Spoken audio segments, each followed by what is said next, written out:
Ukraine को आखिरकार Washington के साथ नई डील के तहत पैट्रियट इंटरसेप्टर मिसाइलें मिलेंगी और तुर्की पहली बार यूक्रेन को अटैकम्स मिसाइलें बेच रहा है। रॉकेट गोले और तोपखाने की प्रणालियां अमेरिका से सौदे के तहत मिलेंगी, लेकिन इसके लिए यूक्रेन को कुछ अलोकप्रिय कदम उठाने पड़ेंगे। आज 8 अगस्त को कई खबरें एक साथ मिलकर एक बड़ी तस्वीर बनाती हैं उन समझौतों की जो यूक्रेन को हथियारों और रक्षा गारंटी के लिए करने पड़ रहे हैं। व्लादिमीर जेलेंस्की ने आज बताया कि उन्होंने अमेरिका के साथ पेट्रियट सिस्टम्स के लिए हर महीने मिसाइलों की आपूर्ति पर समझौता किया है, यानी पूरे सर्दी मौसम के लिए 300 मिसाइलों का बड़ा पैकेज नहीं, बल्कि हर महीने अलग अलग आपूर्ति होगी। उसी दिन यह भी पता चला कि यूक्रेन तुर्की से कम 70 बैलिस्टिक मिसाइलें, अटाकम्स और 12 M270 लॉन्चर खरीद रहा है। लेकिन सिर्फ इतना ही नहीं, वहां सैकड़ों अन्य गोले भी शामिल हैं। और ठीक इसी के साथ यह भी पता चला कि यूक्रेन ने नोवोरोसियस के तेल टर्मिनल पर रूसी जहाजों के अलावा अन्य जहाजों पर हमला ना करने पर सहमति जताई है। तुर्की ने दारदानेल्स मार्ग आंशिक रूप से बंद किया है। आइए इस एपिसोड में इन खबरों को साथ समझते और विश्लेषण करते हैं कि सब कुछ ऐसा क्यों हो रहा है।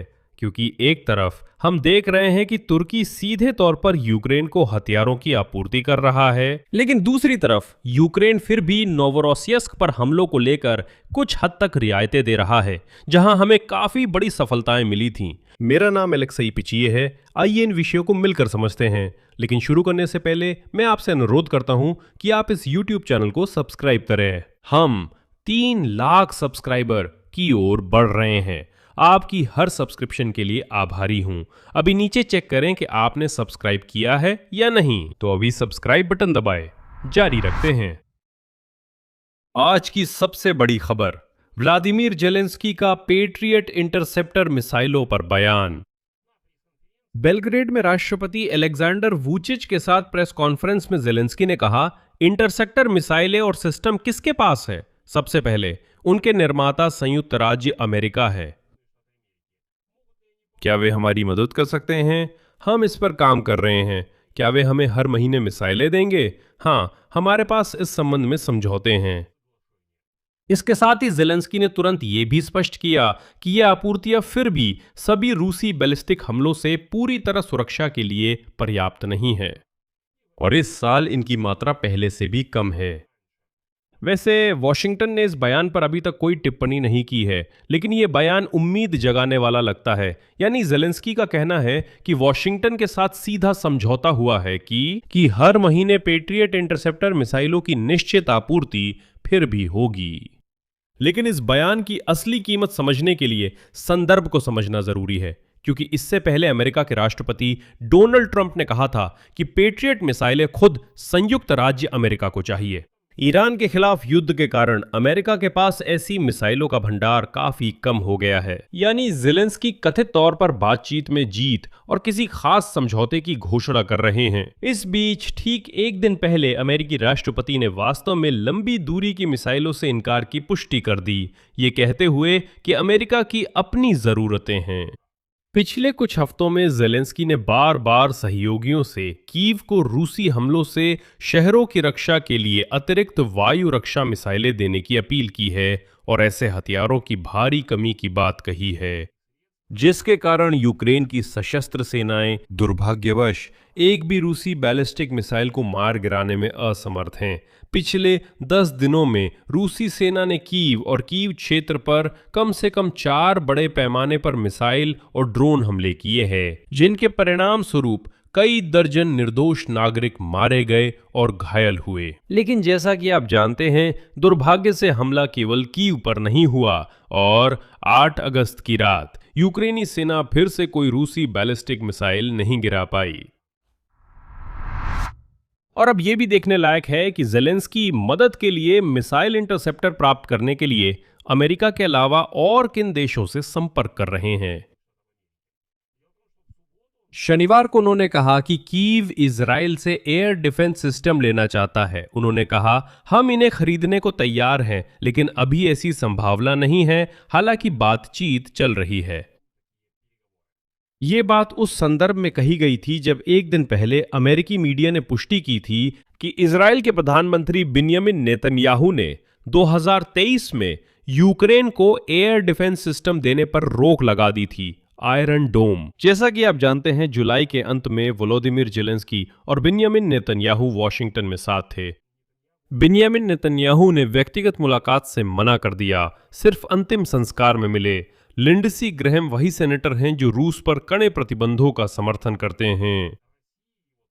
वो मुलाकात काफी तनावपूर्ण और छोटी थी। वैसे हमने पहले ही लिंडसी ग्रैहम का जिक्र किया है, तो मुझे कहना चाहिए कि अमेरिकी कांग्रेस के सेनेट ने आखिरकार रूस के खिलाफ उन्हीं कड़े प्रतिबंधों के पक्ष में मतदान किया है जिन्हें पिछले वर्षों से आगे बढ़ाया जा रहा था। लिंडसी ग्रैहम और उनके सहयोगी डेमोक्रेट रिचर्ड ब्लूमेंथल। अब इस पैकेज पर प्रतिनिधि सभा में मतदान होना है।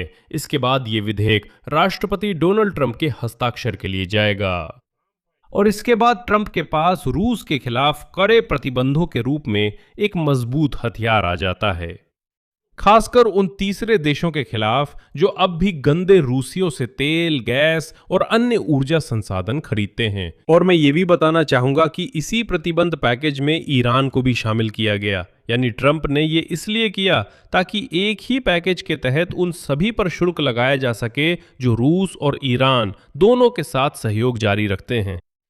व्लादिमीर जेलेंस्की ने बताया कि अब इंटरसेप्टर मिसाइलों की तलाश का फोकस ठीक कहां शिफ्ट हो रहा है, खासकर यूरोप की ओर। उन्होंने कहा, हम हकीकत को अच्छी तरह समझते हैं। आगे उनकी बात है। दूसरी बात है यूरोप। किसके पास इंटरसेप्टर मिसाइलें हैं? जर्मनों के पास है, पोलैंड के पास है। यही वे लोग हैं जो सच में मदद कर सकते हैं। पूरी इज्जत और आभार के साथ जर्मन पक्ष का उन्होंने मदद की है और पोलैंड ने भी मदद की है, लेकिन हम ये कह रहे हैं कि अभी कौन दे सकता है। मैं आपको खुलकर बता रहा हूं, मैं हर दिन किसी न किसी यूरोपीय देश से बात करता हूं ताकि यूक्रेन को अमेरिकी पैकेज के अलावा अतिरिक्त मिसाइलें मिल सके। ध्यान देने वाली बात है कि यूरोपीय देशों के पास पैट्रियट सिस्टम की इंटरसेप्टर मिसाइलें हैं। कुछ महीने पहले डोनाल्ड ट्रंप ने भी यूरोपीय लोगों से अपील की थी, आपके पास PAC-3 मिसाइलें हैं तो यूक्रेन को क्यों नहीं दे रहे?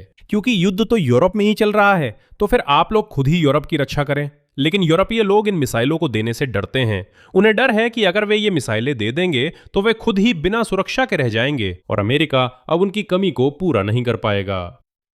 यह वोलोदिमीर जेलेंस्की ने एक बयान दिया जो हालिया युद्ध में पश्चिमी नौकरशाही के लिए ताना जैसा था। उन्होंने याद दिलाया और पुष्टि की कि यही बात हमने पिछले एपिसोड्स में आपसे चर्चा की थी कि पहले साल जब युद्ध पूरी तरह शुरू हुआ था तब यूक्रेन ने सच में उस समय के अमेरिकी राष्ट्रपति जो बाइडेन से पेट्रियट इंटरसेप्टर मिसाइलों के उत्पादन के लिए लाइसेंस देने की मांग की थी। उस समय अमेरिका ने मना किया था।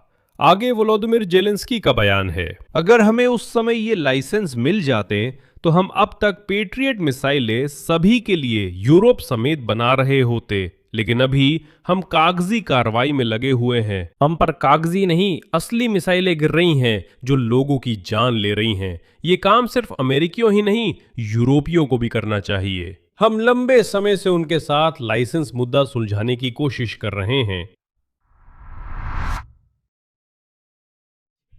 अब दूसरी बात, आज के हथियार सौदे का दूसरा हिस्सा तुर्की से जुड़ा है।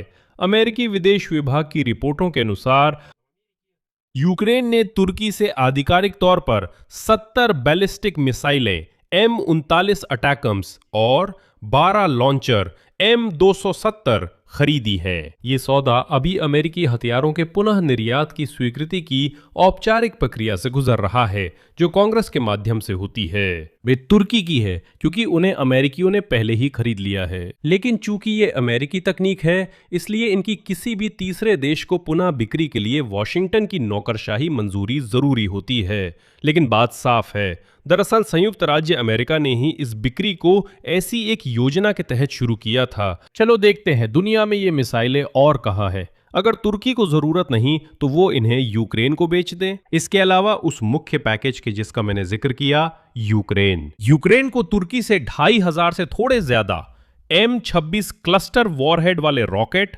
और 47,000 से ज्यादा 203 मिमी के क्लस्टर शेल्स भी मिलने चाहिए, जो 2S7 Pion self propelled artillery gun के लिए है। मुझे लगता है आप समझ रहे हैं कि मैं किस बारे में बात कर रहा हूं। हस्तांतरण की प्रक्रिया कांग्रेस द्वारा नोटिफिकेशन की समीक्षा की अवधि पूरी होने के बाद शुरू करने की योजना है, यानी अब सिर्फ औपचारिक दस्तावेजी प्रक्रियाएं बाकी हैं और तुर्की ये सारा हथियार यूक्रेन को सौंप रहा है। इस सौदे का मकसद दोनों पक्षों के लिए पूरी तरह से स्पष्ट है। तुर्की इस तरह अपने पुराने हो चुके हथियारों का भंडार कम कर रहा है, यूक्रेन अपनी लंबी दूरी की फायर सपोर्ट मजबूत कर रहा है। जहां तक खुद M39 अटाकम्स मिसाइल की बात है, ये इस मिसाइल का शुरुआती वर्जन है जिसकी रेंज लगभग 165 किलोमीटर है। ये 560 किलोग्राम की क्लस्टर वॉरहेड ले जाती है, जिसमें लगभग 1000 M74 सब म्यूनिशन होते हैं। इसे दुश्मन की जनशक्ति और गैर बख्तरबंद सैन्य वाहनों को निशाना बनाने में इस्तेमाल किया जाता है, एयर डिफेंस सिस्टम और अन्य क्षेत्रीय लक्ष्यों के लिए। यानी जैसा कि आप समझ सकते हैं, ये काफी गंभीर क्लस्टर गोला बारूद है। लेकिन आप जानते हैं, यहां तुरंत ही ये एहसास होता है कि तुर्की के साथ ऐसा सहयोग, इसकी भी एक कीमत होती है। तो ब्लूमबर्ग के अनुसार यूक्रेन ने कुछ गैर रूसी तेल टैंकरों और काला सागर की बुनियादी ढांचे पर हमले न करने पर सहमति जताई है, जो कजाकिस्तान के तेल के निर्यात के लिए अत्यंत महत्वपूर्ण हैं। कीव ने संपर्क बिंदु बनाए हैं ताकि वाणिज्यिक परिवहनकर्ता जानकारी का आदान प्रदान कर सकें और अपने जहाजों की सुरक्षित आवाजाही सुनिश्चित कर सकें। बताया गया है कि ये समझौता तब हुआ जब अमेरिका सरकार के उच्च पदस्थ प्रतिनिधियों ने यूक्रेन के नेतृत्व से मुलाकात की। ये क्षेत्र में तेल प्रवाह बढ़ाने की दिशा में संभावित रूप से एक अहम कदम है, लेकिन मैं दोहराता हूं, ये रूसी तेल नहीं है। ये तब हुआ जब रूसी नोवोरोसियस्क में कैस्पियन पाइपलाइन कंसोर्टियम टर्मिनल के पास हाल ही में जहाजों पर कई हमलों के कारण वहां गतिविधि में कमी आई, और जैसा कि आप जानते हैं, कजाकिस्तान को तेल उत्पादन की मात्रा कम करने के लिए मजबूर होना पड़ा। कैस्पियन पाइपलाइन कंसोर्शियम का केटीके टर्मिनल कजाकिस्तान के तेल की वैश्विक बाजार में आपूर्ति के लिए बेहद महत्वपूर्ण है, क्योंकि कजाकिस्तान के पास वैकल्पिक मार्गों से निर्यात के लिए पर्याप्त क्षमता नहीं है। वैकल्पिक मार्ग हैं, लेकिन कहा जा सकता है कि वे पर्याप्त तो नहीं हैं। साथ ही केटीके से दुनिया की करीब 2% कच्चे तेल की आपूर्ति होती है, और यूरोपीय तेल रिफाइनरियां खास तौर पर इसी क्षेत्र से होने वाली आपूर्ति पर निर्भर हैं।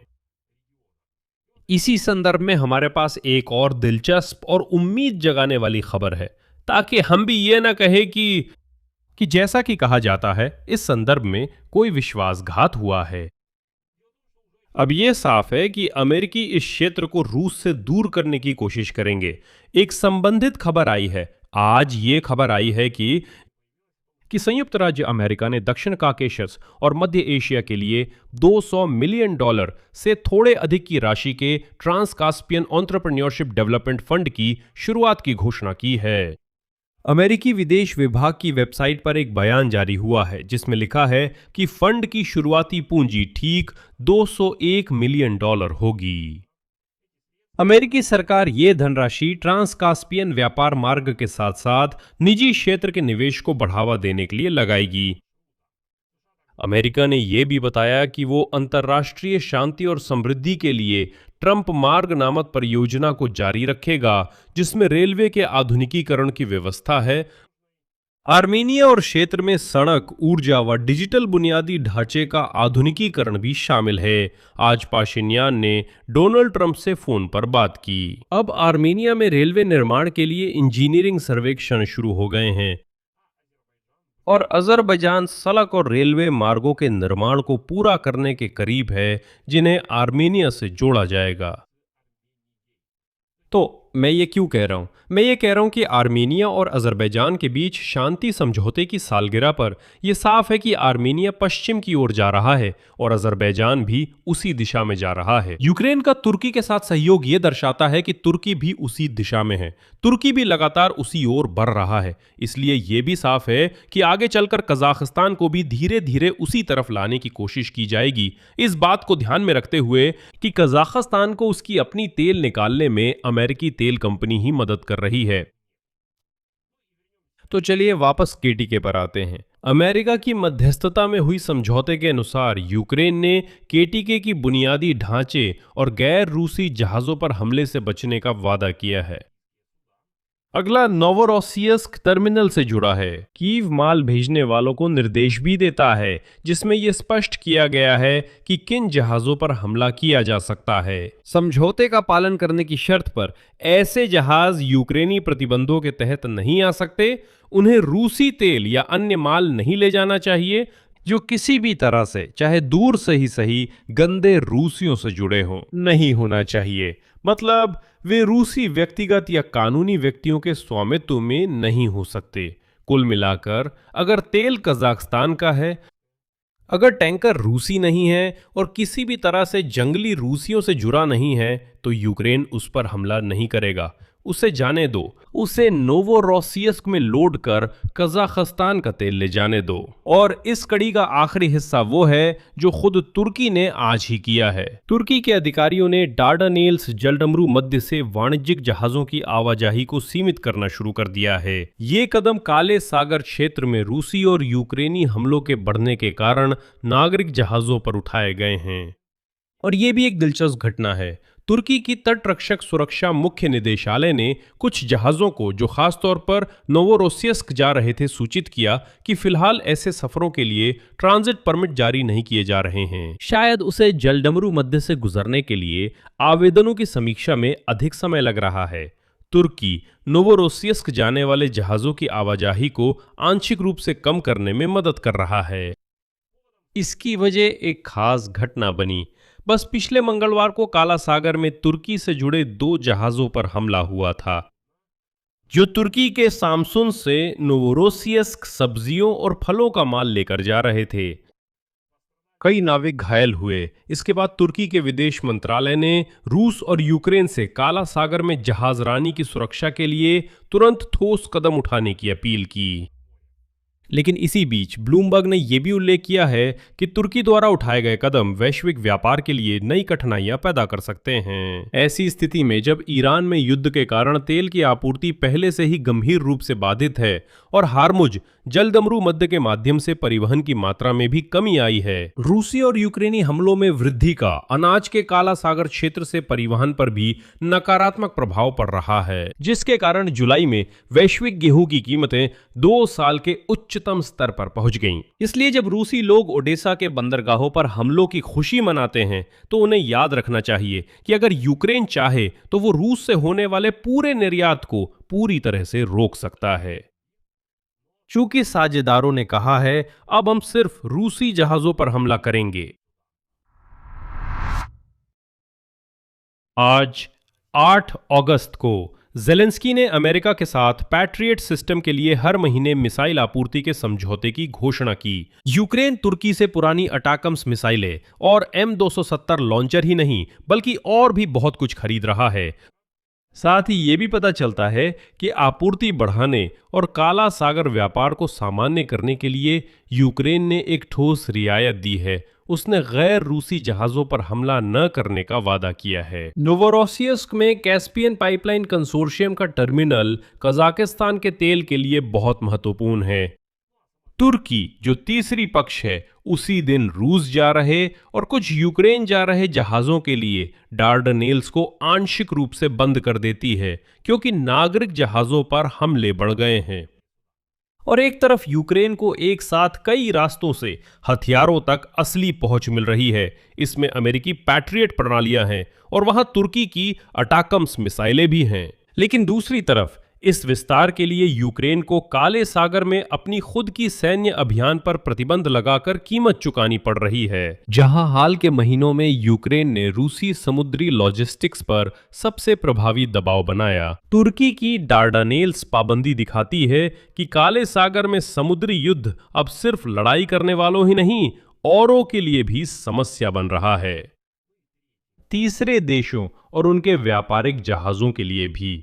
मैं यही विराम देता हूं। अपनी राय और निष्कर्ष कमेंट्स में लिखें।